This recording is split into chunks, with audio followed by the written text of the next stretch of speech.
Hello, everyone. My name's Draven. I am a snake dad. Okay. So I just got done doing a Dead by Daylight stream, and I was talking about here. Let me get right up close to the mic. And I was talking about doing like some kind of reptile talk, and this is where I'm going to start with. This article just came out a month ago, and it's on Hog Island boa constrictors. And I just wanted to go through, read some information, talk about stuff, talk about the changes in taxidermy and all that stuff, and of course, show you my boa as well. So let's see. This is by Emma and James. Okay, let's see. I'm gonna just read it out loud like a fucking piece of shit, real quick. Let's see. The well-known and widely kept boa constrictor has long been one of the most popular pet snakes available in the reptile keeping hobby. In nature, it is a large-body ambush predator with a far-reaching range throughout South America and well-introduced populations in the South Crocs and Florida. Let's see. Now, this is on specifically the Hog Island boa, which is a type of, it's called a locality. They technically get smaller than normal boas. Let's see. And then, look, this is a thing that, here's a picture by Emma, and then here's a little observation. It says, male Hog Island boas seem to bask out in the open to a greater degree than females do. Now, this is just me, like, guessing. This is me guessing.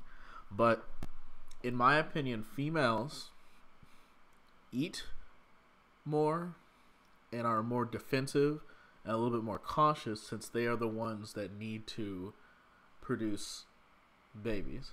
And I've seen this kind of behavior with other animals, to where the females are kind of just outperform the males in a lot of ways, and it's because it's kind of up to them to keep the species alive. So that's what's kind of cool. Maybe there's a different reason for that. But that's just something I thought of. It says boa constrictors have been separated into a variety of subspecies that vary in range, appearance, and behavior. The Hog Island boa is a morph of a common northern boa subspecies, the BC impure. And so the reason why I want to also talk about this, like this right here, I just highlighted for you. So here recently, they were changing the taxidermy and trying to make BCI, which is the normal boa constrictor inferior, as a separate thing instead of a subspecies, and making just BI. And so there's like a lot of times when you go to talk about it, or I don't know, like if you go to say its scientific name, there will be people who try to correct you. And for right now, you can use the old one, you can use the new one, who cares? Everyone knows what you're talking about. You're talking about a common boa, which can be anything from the Colombian to the Central American. Who cares? Speaking of boas, I have my girl right here in a blanket. More like a towel than a blanket. And she's chilling out right here. She was in her water bowl. That's why I have the blanket, so try and like dry to make her not so wet. Yeah, let me see if I can pull her head out for y'all real quick. She bites me on camera, it's y'all's fault. But see, she's a very good weight. Still has that very good rectangular pattern and body shape. I love her to death. But I'm going to put her back just so she can go back and relax, because I've been wound her all up now, and that's my fault. But I absolutely love boas. I'm not super huge on choosing like a favorite species of snake.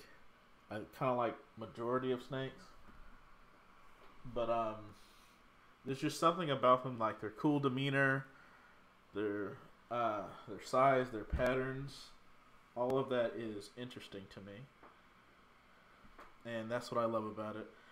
As she curls up around me. See, I shouldn't have brought her out. I should have just like kept her in the blanket, because she could have just been sitting here, and that's my fault. So now I gotta get her situated again, underneath all the blanket and stuff. Look at her, like a little baby. But she's probably trying to just get out. But okay, so I'll go back to reading while I have this. That was just something I wanted to talk about, was that right there. Okay, the boa constrictor. Found only in the Hog Islands, which is probably why it's called the Hog Island boa. In Honduras, the Hog Island boa has been considered something of a rarity, in collections.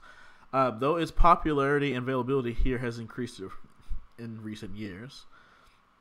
The Sarasota College in New Hampshire, England, maintains Hog Island boas in preparation for future breeding projects. Hog Island boa temperament.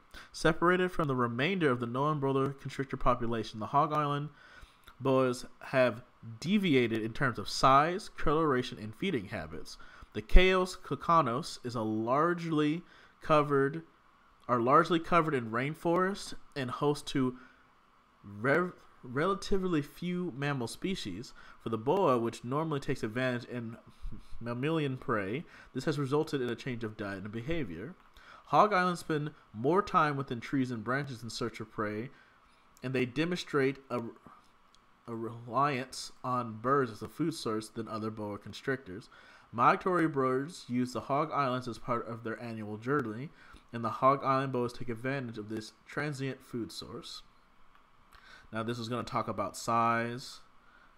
It's probably just going to say they don't get as big. Like, so you see how it says for the average female boa constrictor, which is between 7 and 10, but then Hog Island female is between 5 and 6. It's just like way smaller. That's why people kind of seek them out, because they have a different coloration and they're smaller and they're going to climb a little bit more. So let's see. What's something else in this article that I want to really talk about? All right, let's look at their husbandry. Okay, look how they have their setups. Look, we house our Hog Island boas in large walk-in enclosures containing live plants, including bamboo and living willow branches, ultraviolet lights, and basking spots to encourage plant growth. And the willow growth resulted in adding broken logs and branches from a local forest, which provided with light soil, and these begin to grow. So, at this college, which this is what I've always wanted to do necessarily, is, you have your minimum caging, meaning that you give them the adequate amount of floor space and then 2 hides in a water bowl, which is technically all they need, but that's like bare minimum, right? So I've always wanted to save up enough money to do something similar to this. Maybe not exactly in this fashion, since my boa doesn't climb as much, but in a fashion to where I get them a very large, very humid controlled, temperature controlled kind of display cage. Right now she's in a 4x2 custom enclosure with half-inch thick PVC plastic, with a third of it having FlexWatt heat tape on the bottom. She has 2 hides and some fake plants. Here, hold on. She's moving around. I'm going to go ahead and cover her up real quick. Some flake plants and a huge water bowl that she can soak in. And there's nothing wrong with that. I have a temperature gradient. She eats every single time. Shows no signs of stress, and has very clean and full sheds. But I just think she would get a lot more enrichment if I had something taller, much longer, and something that had maybe like a real part of a log tipped over. Maybe a portion to where I put a fake plastic cap but then cover it with the dirt, so it actually is an actual ground burrow for her to go into, to give her a bunch of choices. And so the thing is, the reptilian brain, it's not, I'm not gonna say it's not as complex, or it's not, but it's a little simpler. It It's mostly driven by instinct, but it has a little portion of pattern forming, which is why we can not really train a snake, but have it adjust to its temperament by handling it and dealing with it, yada yada, giving it familiarity to where instinct doesn't take over every time. But because of this, for a good healthy snake, it needs to make decisions on its own. So if you give it a hide, it needs to make the decision to go, okay, I'm hot right now, I need to go to a cooler place, but it still needs to be safe for me, and things of that sort. I don't know. I just think, like, based on how snakes are viewed, like in media, or just how people like scream and feel like they're gonna die or something, like just kind of the overreaction when it comes to snakes. It really keeps you from seeing how articulate they are, just how almost every single motion, every movement they make has a reason. There's nothing. Snakes waste no energy whatsoever. This is just my personal experience. I can probably pull something up to probably try and prove that, but just based off my observations, is that I feel like every decision the snake makes, every move of its muscle has drive behind it, which is why it's so interesting to watch them do things, watch them eat. It just has such a, I don't know, it's fascinating, and I love it. Okay, so I'm going to go back to the article real quick. Let's see. Okay, the enclosure was built with a South American theme in mind. We used mock rock casting to create a Mayan-esque stone carvings of reptiles around the outside of the enclosure, that's really cool. Excuse me, that's really cool. Okay, so right down here it says Lorter is an animal technician at the Sherholt College Animal Management Center with over 10 years experience in herpetile husbandry. So, this is why this is important. When a lot of people do their research, they'll get information, and when they get information, they kind of stick to their guns on it because they've been doing it for a while. I'll give you an example. There's a man I know through a Facebook group who's had snakes for 26 years, but he still moves to feed, which is something that was taught in the 90s. Like, it's so outdated. And sometimes, and you know what? I'm going to take that back. Not even sometimes. When you have an animal, regardless, especially reptiles, when you start taking care of them and you get comfortable to where you think you got everything down, your research should never stop. I've had this boa for over a year now, and as you see, I'm still looking up new information because this article was just posted a month ago. So there might be something new that I may not know that I can apply to my animal. And as a reptile keeper, as an owner, as a hobbyist, there's nothing worse than putting pride before your animal. So if there's something new that I can learn and I can find out, oh, I could be doing this, I can do better, why not? There's no reason not to. If it's all for the benefit of your animal. So here, now that you've seen a newer one, let's go back to an older one and see if we can compare and see if there's anything different. So if we go down, let me see. No, I missed it by one. Now this one, no, I'm trying to see a date on this. This one was done. Let's see.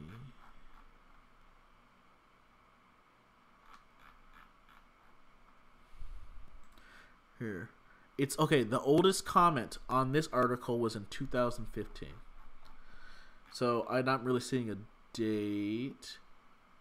But it says the person who did this article, his name is Phil Goss, who's been keeping constrictions since 1996.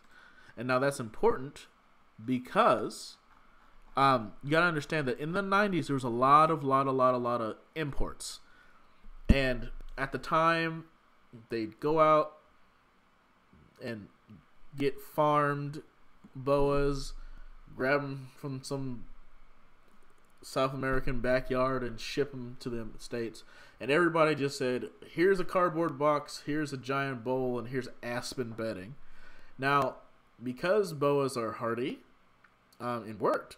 You know, putting them on aspen, having 40% humidity, but now we know that that's just not the case. It's not that great, that we can do better.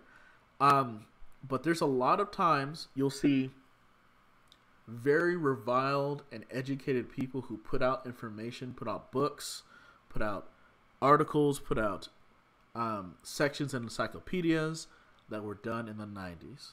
And there's nothing wrong with going back and reading the classics, reading things from Bob Clark and a lot of big names, but you need to look at those big names and look at the date. Because I bet you a lot of the people who those big names aren't still doing the same thing for 20 some odd years. They didn't get big by being stagnant. And that's something as a hobbyist we have to put onto ourselves, that we cannot just be stagnant. And that's a lot of the issues that I see in reptile groups and reptile shows and talkings with other hobbyists, is that they get complacent, they get comfortable, and they become stagnant. Now, there's nothing wrong with not changing things up if there's no reason to. Everything you change should be for the benefit of the animal. Anything you keep and don't change should be for the benefit of the animal.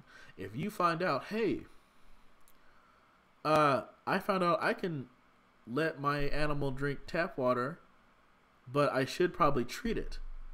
And then you find out, hey, in my area, they already take out chlorine, so I don't have to treat my water. Cool. Or you go, hey, I'm on well water. My water's not treated, so I don't have to put ReptiSafe in my water. Cool. But then just know, if you move somewhere else, that you go, hey, let me check how the water plant is around here, blah, blah, blah, blah. It's just being aware.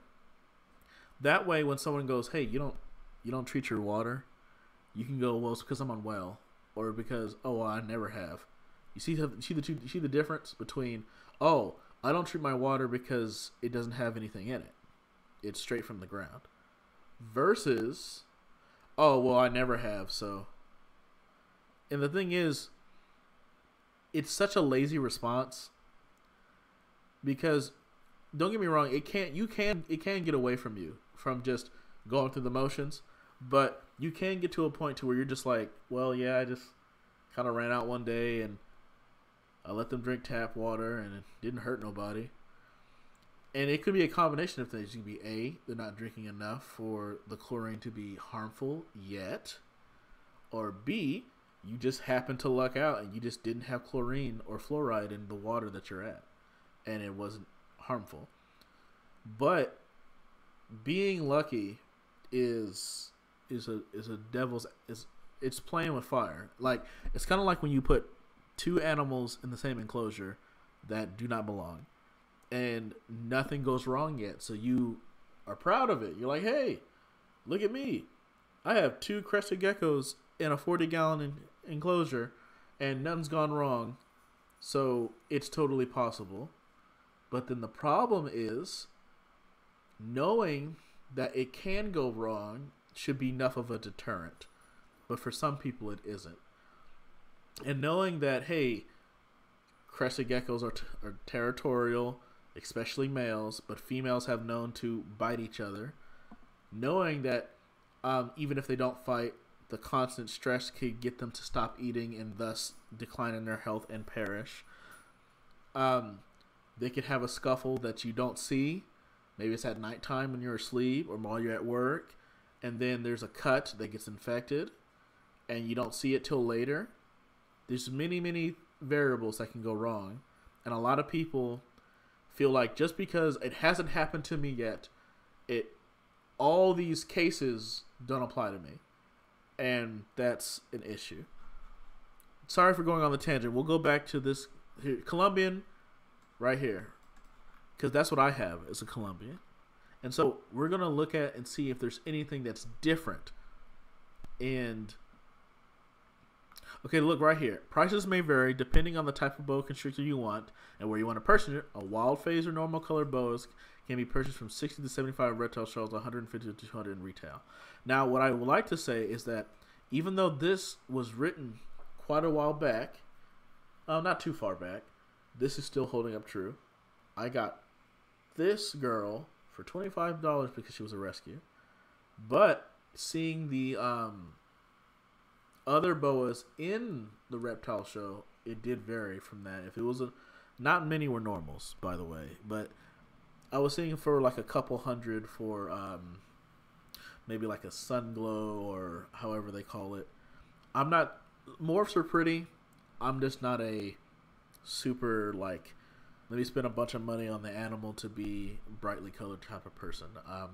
If I were to spend a lot of money on an animal, it would either have to be just a rare exotic animal or a morph that's darker, just because I like darker colors. To me, the morph is irrelevant as long as the snake is healthy, alert, and it is the animal I want to keep and that I'm educated on. That's all I care about. Okay, and it says boa constrictor lifespan, 20 to 30 years, and there have been documented cases of up 40. So that also shows, and I'm pretty sure I'm beating the dead horse, is that it's commitment. So I feel like if you're a reptile person, if you're a pet owner, and just in general, and you feel like things don't apply to you, or you shouldn't go the extra mile, then why commit to something that lasts so long? In my experience, most people's dogs live about 15 before they start having issues. Maybe having issues a little bit before 15 years, but 15 is kind of like the little cutoff line to where they start really, really like having to go to the vet a lot. And I feel like even though dogs are a lot more work, kinda, and it costs more, it's not as much as a commitment time-wise. And there's many other animals you could keep that don't live as long. So when a lot of people pick up these long-lived reptiles that live 20 plus years, but they refuse to change how they take care of them because it's working, it just makes me feel like you're just making the animal suffer for a long period of time. So here, let's check this out right here. Give me 1 second. My wife came in and my dog's sniffing the floor. Let's see. It seems this is more of a more broad article talking about lifespan, housing, talking about how you need a certain. Here's something right here about baby boas, and this is something that I've always found interesting. People will argue size being too big versus the wild argument. And the wild argument is, well, X animal has to do with Y problem in the wild, so it's no different. And these arguments usually can go either way. Like saying, oh, it's fine if my snake eats some of the substrate because they do in the wild. While that is true, and that snakes in general have a higher stomach acid since they have to digest bone, it still does not mean they're immune to impaction. So it's still just something you have to be aware of. And the whole in the wild is an argument that is really, really, really devil advocate. It's never something you can always use for everything, for a pro or for a con. It's really individual. Like if you say, well, water snakes eat river fish all the time in the wild. I mean, yes, they do, but they also eat other things to negate the fact that some of the river fish they're eating have thiamines in it, which can cause a B12 deficiency.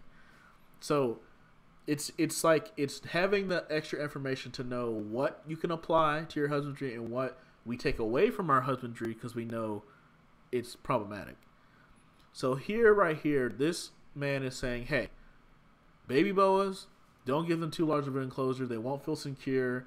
They'll be too afraid to go the other hide, yada, yada. And while I believe that is absolutely true, there is the other case of the argument. It's like, well, in the wild, they have fucking 30 miles, so babies have to deal with that shit all the time.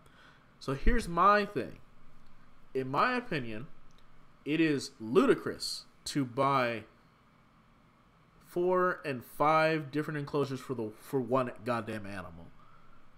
What I would do is only end up buying 2, one for juvenile and one for adult, meaning you put the baby in the juvenile enclosure, and what you will do is add extra things to fill it out, the enclosure. So let's say you have, I don't know, like a baby corn snake, which a baby corn snake could easily fit in a 10-gallon tank.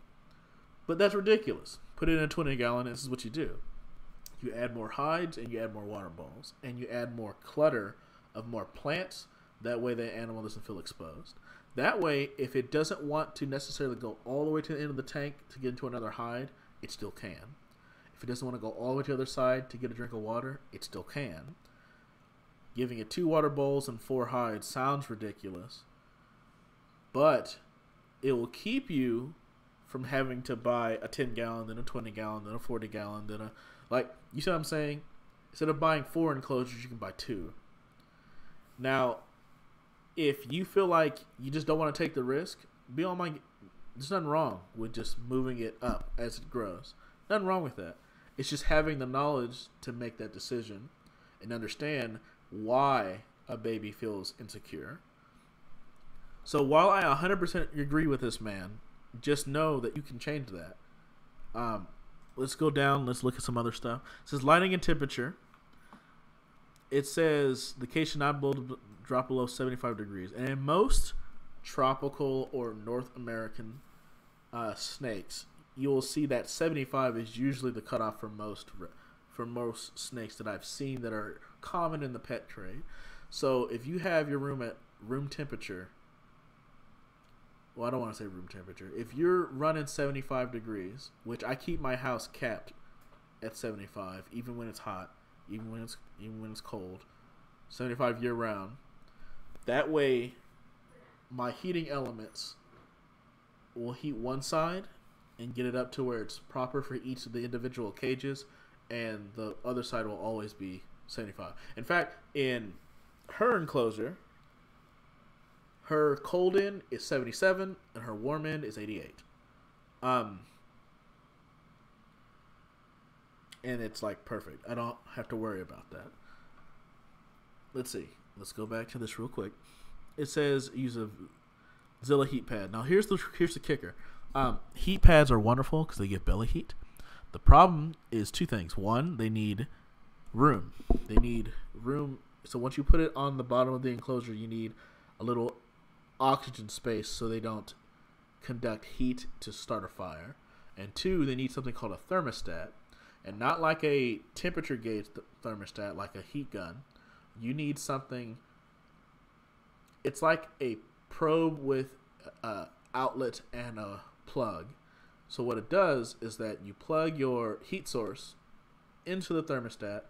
You take the temperature probe, put it on the heat source, and then take that thermostat and plug it into the wall on its own separate outlet. And I mean, you can probably get away on the power strip, but it says on the directions to don't do that. And that way, because heat pads by themselves, because they're unfiltered, they stay around 101 degrees. Now, depending on the material in between the pad, then the enclosure, then the substrate, then your animal, that may not be an issue. But it can be an issue if it stays on 24/7, which it can, by the way. There's nothing wrong with leaving it on all the time. But if it's on 24/7 or your snake hunkers down and then that material has been warmed for a few days, and then it can get to a point to where it can burn and hurt your animal. And that's with not just heat pads. Like if you use light bulbs, CHEs, which are probably better, ceramic heat emitters. If you use anything that is for your snake, you should always do 2 things. Have 2 heat sources, usually, to equal out the correct heating. Like some people will do a low watt heat bulb or heat emitter with a low emitting heat pad. That way you get ambient temperature, ambient plus belly heat plus hot spot, all in one thing. That way if one dies, your snake's not just out. And then 2, you always regulate them because you never know if there's going to be a shortage, if you have a shortage in the cord, or if you have a lightning storm or whatever. Someone knocks it over, someone turns it up on accident. You have something to go, whoa, this is too hot, we'll cut it off. I don't know. That's something I've always seen, that people will tell you temperatures, and they'll tell you, hey, you should get a heat pad, you should do this, glass enclosure is not that great, overlock heating is not usually needed. You know, they'll tell you all these things. They'll tell you numbers, but not forewarnings necessarily. And that's something you'll just have to learn with experience. Now you probably can, because if you're going to get an animal, I wouldn't just read just one care sheet. You should read like 200 of them, and then find out, hey, 20 out of that 200 says to do this thing, but all of them are older, and a lot of these newer ones don't. Maybe I shouldn't do that thing. In fact, let me look up that thing that makes them different. Why this one says to use aspen and this one says don't use aspen. Let me look up why, and then you'll make the connection. Yeah. Things of that sort. I don't know if they heard you, but okay. Here, I'll give you a really cool example. There's something called Reptile. I think it's Reptile Talk, and it's a blog, and it has water snakes on it. Real quick. Snake care. Let's see. Arizona. Oh, look, there goes the ball pythons. I should have showed y'all the ball python, but he's going to eat soon, so I didn't want to touch him. Let's see. It's a file snake, dragon snake, which are super cool, by the way. They were discovered in Madagascar. That's so cool. Dragon snakes.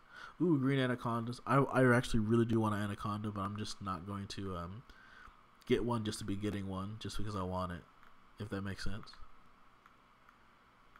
Oh, a Papulian. That's a plain belly.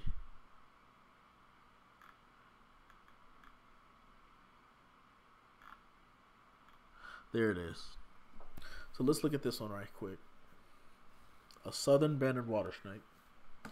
So it says right here, housing, hide box, substrate, heating, water, humidity, feeding, handling, cleaning, shedding, and potential health problems. So this one is actually done by a lady named Jessica. She actually breeds water snakes, and this one goes more in depth for a care sheet. It tells you about the heat pad stuff. It tells you about how they can get heat exhaustion if it's too high, how if the heat's too high, they get heat exhaustion very quickly. If they're too wet, they get scale rot really easily, even though they're called a water snake. And that's what I love around here. Potential health problems. And what I love about this care sheet is that not only is it giving you general information so you get the gist of that husbandry, it's also going to tell you little nitpick stuff so you understand what you're getting into. A lot of care sheets kind of don't tell you the little ins and outs. Like, maybe, here, I'll give you an example, but it's going to be a bad example. Like, let's say you're looking up a care sheet for a reticulated python, and it tells you, oh, they need this, they're going to get this big, they eat this, you can feed them that, they need this type of humidity, blah, blah, blah, blah, blah. But it may not tell you that, oh, by the way, sometimes you may get a retic that just don't like you and don't want to be fucking touched. And they actually have that type of temperament and demeanor. It may not even tell you that. So you think, oh, this is not bad. And then you get one, and it's a little bitey at first, and you work with it, and then it fucking gets 10 feet. And Big Bubba don't want you to fucking touch him, and it's time to clean his tank. And then you go, holy shit, I have this 10-foot snake. It's about like 30 pounds, and it wants to whip my ass. So it's just something that sometimes things you have to learn with experience. But I want more care sheets to to put into the facts, right? But at the bottom, go here. Here's my experience. This is not to be taken to heart, but I've had certain of these species act this way. Here's some behavioral stuff. Here's some stuff I've dealt with. I've noticed that even though it says to do 80% humidity, for some reason that it just doesn't work. It gave a couple of mine RIs, which stands for respiratory infection. Like, I want more care sheets to go, okay, here's my here's me, here's my credentials, here's the normal care sheet stuff, right? And here's my experiences with this animal. That way, each individual person can get more snippet of the experience and can formulate an opinion. But I don't want people to run off or anything. I don't want you to be discouraged from picking up an animal. I just want more information that has to do with the everyday in the life and less of the husbandry. Not less, but less of just husbandry and nothing else. There should be things on temperament. There should be things on, oh, they're found in Papua New Guinea. Or I like that stuff. Because then if you know, hey, the animal I'm into, I really like caiman lizards. They're fucking cool. And they tell you they're from a certain region. You go, hold on, let me look that up. What bios are in this region? What's the biodiversity in this region? Oh, okay. They have a type of snail there.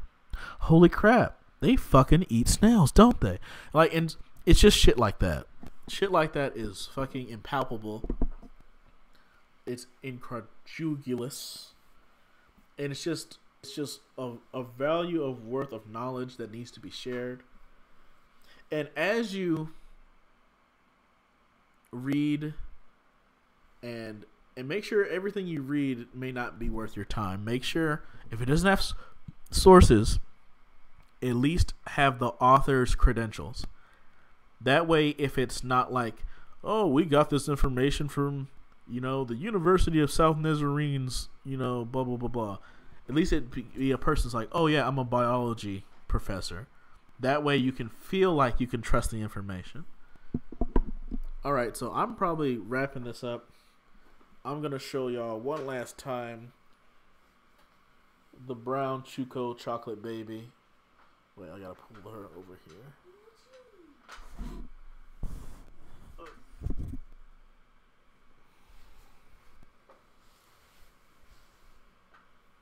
Here y'all go. There she is. And we'll probably do more of these, but I'll actually have a plan next time, have it more organized. But I just wanted to do this. It just sounded fun to hold an animal, talk about the animal, compare a care sheet that was made a couple years back to with an article that came out a month ago, and see if there was differences, and show that information changes over time. I bet you if I found a forum, because back then it was about forums and less about Facebook groups, a forum or like an old .com site, you could really, really see the changes if it's 20 some odd years ago. So with more field biologists, more herpetologists and zoologists, all doing observational science. The field biologists write down notes seeing how they act in the wild. The zoologist is going to see how they act in their super expensive enclosure at the San Diego Zoo or something. Or maybe a biology professor that has a class pet, something of the sort. They all get to write down notes and document that. It gets peer reviewed. It gets fact checked and see if other people are also experiencing those things, and then it gets written down. And then maybe you have an animal and then you go, oh, look at this article, it just came out and it says new discovery, this is something new, this is something different, and it's okay to change. If what you've been doing has been working cool and dandy, but if you find out something you're doing is risky or not benefiting the animal, put your pride away. There's nothing wrong with changing. Nothing wrong with going, hey, you know what? My girl's been healthy, but I bet you she'll thrive better if I do better. There's nothing wrong with that. But all right, I'm calling it good. I'm calling it done. I've talked so much. I'm tired. I went to bed like 5 o'clock this morning. So you look at it. Look at that. See how the snake lays on the snake dad's shirt? Just. All right, we'll do more of these. I'll do more gaming videos because why the fuck not? But I want to do more of these. And maybe I'll get like my Discord going up and get people to talk about their animals too. Why not? I think it'd be fun. But all right. Have a good day. Happy Labor Day? Yeah, it's Labor Day. Forgot. All right, I'll see you.